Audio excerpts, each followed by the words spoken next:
खराबवाडी गावच्या ग्रामसभेत गायरान क्षेत्रासह विविध गावाच्या विकासात्मक मुद्द्यावर सकारात्मक चर्चा।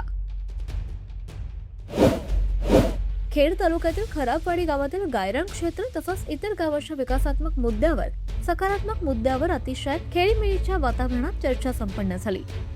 यावेळी गावातील ग्रामस्थांनी एकत्र येऊन काही गावाच्या जागा सरकारी प्रयोजनासाठी ताब्यात घेतल्या आहेत आणि त्या गावाच्या ताब्यात येण्यात याव्यात।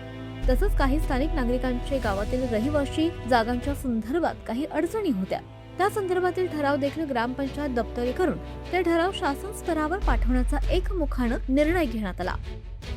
गावाच्या आणि ग्रामस्थांच्या हिताच्या ठरावासाठी उपस्थित नागरिकांनी हात उंचावून एकमुखाने जाहीर पाठिंबाही दिला। ही ग्रामसभा ग्रामपंचायत प्रशासक सुखदेव साळुंखे यांच्या नियंत्रणाखाली तसंच सचिव म्हणून ग्रामपंचायत कर्मचारी अजित केसवळ यांनी काम पाहिलंय। या विशेष ग्रामसभेला गावातील महिला भगिनी आणि ग्रामस्थ मोठ्या संख्येने उपस्थित होते।